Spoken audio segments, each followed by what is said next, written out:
अकेली भक्ति होगी और ज्ञान नहीं होगा तो लोग तुम्हें लूट लेंगे, ठग लेंगे, अपने उल्टे सीधे जाल में फंसा लेंगे। हम तुम्हारा दुख दूर कर देते हैं, ऐसा कह कह के कितनों ने पैसे आप लोगों के लूट लिए। सुनो, कोई किसी का दुख दूर कर सकता तो फिर माता सीता का दुख कोई दूर कर देता। दशरथ जी का दुख, दशरथ जी के तो बेटे ही भगवान थे, पर दशरथ जी का दुख कहां दूर हुआ? तड़प तड़प के मरना पड़ा पुत्र के वियोग में। सोचो, जिस बहन के बेटों को उसका भाई मार रहा हो, उस बहन का कितना दुख होगा। देवकी और वसुदेव जेल में बंद थे, कितना दुख था। कोई दुख दूर करता तो देवकी वसुदेव का दुख दूर हो जाता, कोई दुख दूर करता तो दशरथ जी और कौशल्या जी का दुख दूर हो जाता, राम का वनवास टल जाता। जब दुख भगवान का दूर नहीं हुआ, दुख उठाना पड़ा, तो फिर हमारा तुम्हारा दुख दूर हो जाएगा? कर्म दंड ना मेरी माँ, झाड़ा फूंके से दूर ना होगा। कर्म दंड तो भोगने ही पड़ते हैं। अवश्यमेव भोक्तव्यम, गीता का वाक्य है। तुम्हारे गुनाहों का दंड, तुम्हारे कर्मों की सजा।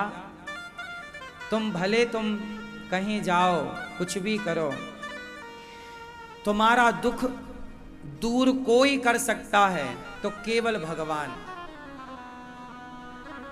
कौन दूर कर सकता है? इसलिए कहता हूं कि जब भागवत सुनोगे, जब तुम उनकी कथा सुनोगे, तो वो ही तुम्हारी व्यथा को सुन लेंगे, और वो करना चाहें तो सारा दुख चुटकियों में दूर कर सकते हैं। वरना तुम के इंसान के पीछे भागो कि ये व्यक्ति हमारा दुख दूर करेगा, तो फिर आप गलत ही भाग रहे हैं। कोई इंसान दुख दूर नहीं कर सकता, करेंगे तो केवल। इसलिए प्रेम से भगवान का गुणगान करो, प्रेम से भगवान की कथा सुनो, प्रेम से भगवान का कीर्तन करो, और जो दुख आएंगे उन्हें ईश्वर का प्रसाद मानकर, उनका प्रसाद मानकर ईश्वर का रखो। क्या माता सीता के जीवन में दुख नहीं आया? हाँ, तो भक्ति हो पर ज्ञान ना हो तो आप भक्ति के नाम पर लुट सकते हैं। इसलिए अकेली भक्ति ना हो, ज्ञान भी हो। तो भक्ति अकेली ना हो, क्या होना चाहिए? ज्ञान। और केवल ज्ञान बस ना हो, थोड़ा सा त्याग भी हो, वैराग्य। जैसे एक मैया है, वो सवेरे माला लेके बैठी, सीताराम सीताराम राधे श्याम राधे श्याम। भक्ति तो है, इसलिए तो मैया माला जप रही है, तो भक्ति होना बहुत अच्छा है। लेकिन मैया चूल्हे में चढ़ा था दूध, अब उफनने लगा, अब उसका माला छूटा, बार बार चूल्हे की तरफ जप रही है सीताराम श्रीमन नारायण श्रीमन, और आवाज बहू को पर बहू काहे को आए? वो तो पंचायत में लगी है। अब वो देख रही है कि दूध उफन रहा है, अब वो माला जप रही है, माला छोड़ भी नहीं सकती बीच में। भक्ति तो है इसलिए माला जप रही है, ज्ञान भी है इसलिए बीच में छोड़ नहीं रही है। लेकिन क्या नहीं है? वैराग्य। यदि आप माला जपने बैठे हैं, भगवान का ध्यान करने बैठे हैं, और ध्यान करते समय भी आपका मन यदि संसार में है, तो फिर ध्यान का अर्थ कहां है? ध्यान कौन कर सकता है भगवान का? जिसके अंदर वैराग्य है, त्याग है। जनक जी का नाम तो सुना होगा, सुनो हाँ या ना? सुना? सुनो, एक जनक जी की कथा सुनाता हूं, ध्यान से सुनना। त्याग कैसा चाहिए, ईश्वर की प्राप्ति में त्याग का सहयोग कितना है, सुनो। जनक जी राजा हैं। ये उस समय की बात है जब अष्टावक्र जी थे। एक अष्टावक्र जी नाम के संत हुए, 8 जगह से टेढ़े थे, इसलिए उनका नाम अष्टावक्र। वक्र मतलब टेढ़ा, 8 जगह से, तो अष्टावक्र 8 जगह से टेढ़े।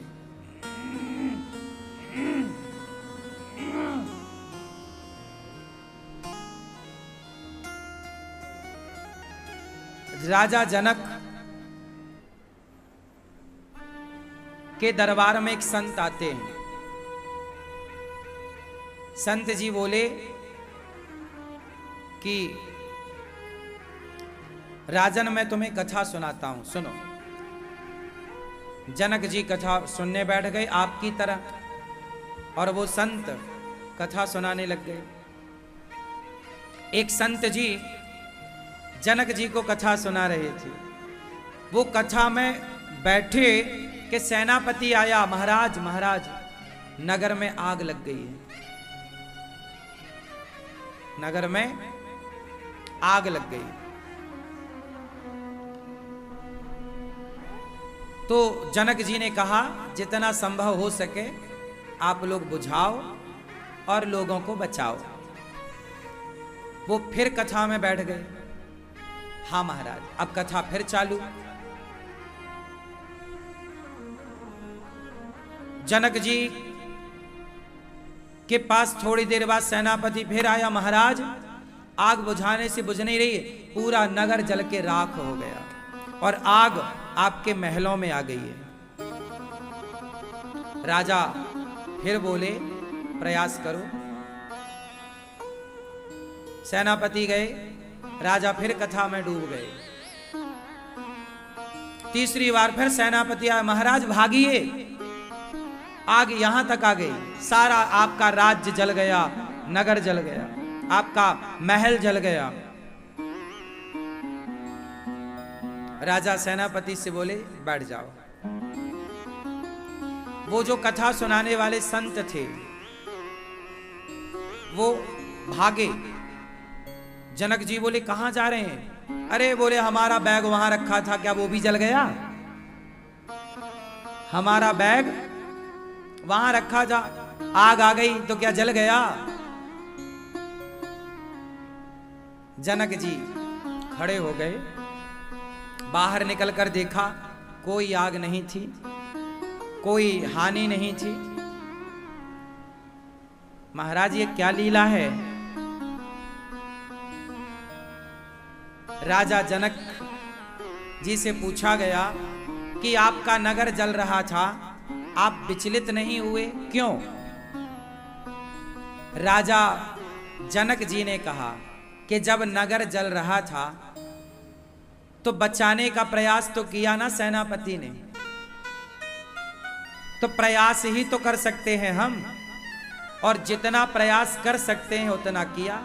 अब नहीं बचा तो रोने से भी क्या मिलना था, इसलिए हम शांत रहे। नगर तक, हमारे महलों तक आग आ गई, प्रयास तो चल ही रहा था, तो रोने से क्या होता? आपका एक झोला था, उस झोले के लिए आप परेशान हो गए, यहां राजा का महल जल रहा है, वो परेशान नहीं हुआ। जिसके अंदर वैराग्य है, त्याग की भावना है, वही जनक भगवान के बहुत बड़े भक्त हुए। भगवान का भक्त वही हो सकता है जो प्रयास तो करे आग बुझाने की, जो आग बुझाने का प्रयास तो करे, पर आग ना बुझे तो परेशान ना हो कि अब हुई है सोई जो राम रचि राखा।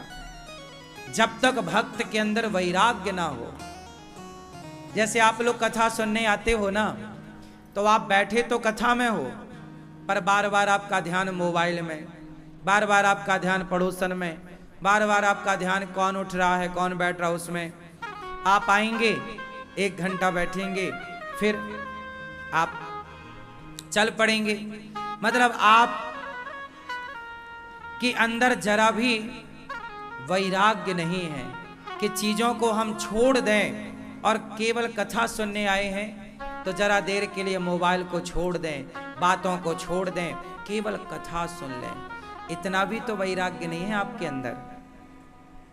आप जरा मोबाइल भी तो नहीं छोड़ पाते, जरा ध्यान भगवान की कथा में जरा भी तो नहीं लगा पाते, यहां वहां।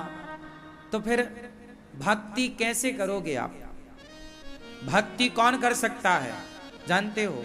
कामी, क्रोधी, कामी बोलो, कामी, क्रोधी, लालची, इनसों भक्ति न होए। कामी कभी भक्ति नहीं कर सकता, क्रोधी कभी भक्ति नहीं कर सकता, लालची कभी भक्ति नहीं कर सकता। कामी, क्रोधी, लालची, इनसों भक्ति न होए। भक्ति करे कोई सूरमा, भक्ति करे कोई सूरमा, जाति वर्ण कुल खोए। त्याग इतना बड़ा होना चाहिए कि धन दौलत नहीं, जो अपने को भूल जाए, जो अपने को भूल जाने की ताकत रखेगा वही ईश्वर को जान सकता है। वैराग्य ऐसा कि खुद को भुला दो। मीराबाई खुद को भूल गई कि मैं कौन हूं। जब मैं था तब हरि नहीं, अब हरि है मैं नाए। प्रेम गली अति साकरी, जा मैं दो ना समाए। वैराग्य चाहिए साहब, त्याग चाहिए। आज लोगों का जरा सा, अब आप लोग ना, अभी कथा पूरी होगी ना तो कुछ मैया बाहर खड़ी होके रोएंगी, महाराज हमारी चप्पल चोरी हो गई, कथा सुनने आए हो चप्पल ही ले गए। 3 घंटे कथा सुनते हैं पर रोते किसके लिए हैं? चप्पल जूते के लिए। ये तो तुम्हारे कथा सुनने का, ये तो त्याग है। चप्पल जूता से आपका मन नहीं हट रहा है, इसलिए हमारे कन्हैया वृंदावन में 10.5 साल रहे, नंगे पांव रहे। वृंदावन आए हो, चप्पल जूता कमरे में उतार दो जहां रुके हो, और ब्रज मंडल में नंगे पांव चलो ताकि आपके शरीर से यहाँ की रज का स्पर्श बना रहे, ताकि चप्पल जूता चोरी होने की संभावनाएं भी खत्म हो जाएं और आपका ध्यान चप्पल जूते से हटकर सीधा कथा में। कुछ मैयाएं तो अपना चप्पल जूता नीचे रख लेती, उसी के ऊपर बैठ जाती हैं। अभी भी बैठी होंगी कुछ चप्पल जूते के ऊपर, कुछ भाई और कुछ बहनें मैया, और कुछ तो झोले में भर लेते हैं। ठीक है, आपकी तरफ से सुरक्षा जरूरी है, लेकिन जब देखो, या तो गाल फुला लो, या तो ठहाका लगा लो, या तो तीर्थों में आओ तो सस्ती से सस्ती चप्पल लाओ। एक तो तुम महंगी चप्पल पहन के आती हो, सबको दिखाना भी तो है कि देखो हम ब्रांडेड पहनते हैं, और जब ब्रांडेड चोरी होती है तो फिर रोते हैं। एक आदमी गौरी गोपाल आया 10,000 के जूते पहन के, और चोर भी बड़े एक्टिव होते हैं, चोरों को भी पता लग जाता है कि जूता महंगा है, सस्ता है या महंगा। एक आदमी आया 10,000 के जूते, आ तो गए बाबूजी, और जूते उतार दिए बाहर, और चोर तो चोर तुरंत लेके भाग गया। भाई साहब उन्होंने जब वापस देखा कि जूते गायब तो उनका खून सूख गया। अब वो भैया 1 घंटा तो हमसे लड़े। हमने कहा भाई हमने तो यहाँ आपके लिए व्यवस्था बनाई है कि चप्पल जूता आप यहाँ उतारो और उस आदमी को दे दो, टोकन ले लो, ये आपके लिए निःशुल्क व्यवस्था है। अब आपने वहाँ उतारा नहीं, कहीं भी उतारा, अब कोई ले गया, बताओ हमारी जिम्मेदारी है। उन्होंने बहुत कुछ कहा, बोले पैसे दो। हाँ, हमने कहा कितने? बोले 10,000 के 5 तो दे दो। हाँ, कुल मिलाकर 10,000 के जूते तो पहन लिए और आए कहां? धाम में। या तो फिर 10,000 के जूते पहनो तो इतना बड़ा दिल रखो कि चले जाए तो रोगे नहीं, या तो इस भाव से पहनो, या फिर पहनो ही मत। मन को हटाओ चीजों से, है ना। अब हमारी माताएं 4-4 तोला की चैन पहनी रहती हैं और चोर ले जाता है तो रोती हैं। या तो 4 तोले की चैन ना पहनो, या तो चैन उतार लो, घर में रखो, नकली पहनो। और यदि पहने हो तो चोर ले जाए तो फिर रो मत। क्यों मेरी मां? क्यों? सही है। या तो फिर आप उनकी सुरक्षा करो, संभालो, जिम्मेदार बनो, लापरवाही ना करो। बाहर निकला है घर से आप बाहर निकले हो तो बड़े जिम्मेदार बन के निकलो। आप कहीं भी पर्स छोड़ देते हैं, कहीं भी बैग छोड़ देते हैं तो कोई ले ही जाएगा। चोरी हमारी ही गलती से होती है, पता है। हम लापरवाही करेंगे तो चोरी होगी। इसलिए हमारे अंदर क्या होना चाहिए? त्याग। त्यागी बनो, सादा जीवन जियो, ज्यादा चमक धमक के दिखावे के चक्कर में ना पड़ो। और भगवान में मन लगे, वस्तुओं में मन ना लगे। धाम में आए हो ना तो यहां ध्यान भगवान का हो, वस्तु का ध्यान ना हो। क्यों? मोटी चैन पहन के आओगे, दिन रात उसी का ध्यान लगेगा, कोई ले ना जाए। उतार के आओ ना सीधा घर पे। सोना चांदी पहन के धामों में नहीं जाना चाहिए। सोना चांदी पहन के ना जाओ कहीं, और महंगे महंगे चप्पल जूता पहन के भी ना जाओ। वृंदावन आओ तो सोना चांदी पहन के बिल्कुल ना आओ, और महंगे जूते चप्पल पहन के तो बिल्कुल ही मत आना। पहले ही बता दिया हमने, अब बाद में रोना मत। सही है। त्याग होना चाहिए। सुखदेव भगवान के अंदर त्याग है।